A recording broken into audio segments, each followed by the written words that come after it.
Welcome back to the show. In a moment we're going to be talking with Rosie here, but we want to take a minute to remind you that this is your opportunity to get involved with the show. So log on and send us a video IM or video Skype to ITV Mac 5, and we're looking forward to hearing your opinion. Now with us live from Round Rock, Texas is Rosie Babin.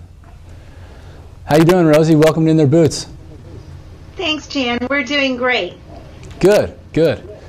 Now your story is inspirational, to say the least. And I guess my first question is, where did you initially turn when the impact of Alan's injury hit you there at home?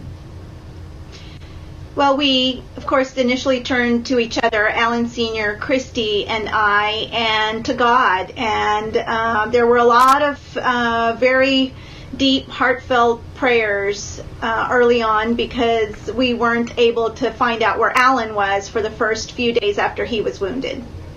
Wow. So, I guess beyond your family, everyone who was under the same roof with you there, were there any groups or I guess anyone in your community that came to your aid?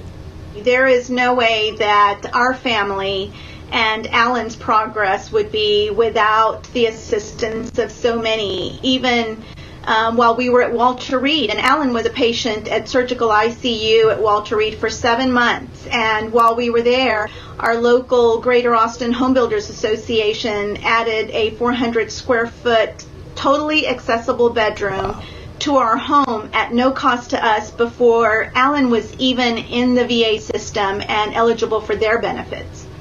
Wow. That's awesome. I know from the time that I spent there at the event in Austin meeting you, it seemed like the community was just really embraced you. It's an awesome blessing. It is, and both the Round Rock and Austin, Lakeway and surrounding communities have been very, very supportive of our son in his journey and provided the network that, Al Sr. and Christy and I need and the support we need to continue to assist Alan in his recovery. Okay. Now, what does a family do if they don't have that support? Who do they turn to, or what plan of action do you recommend?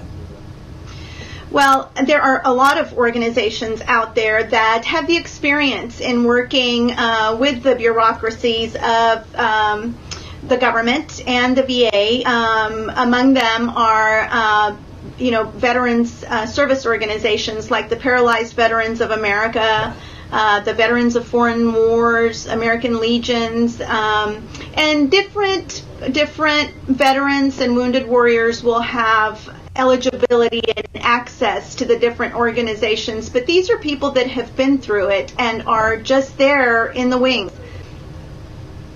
Good.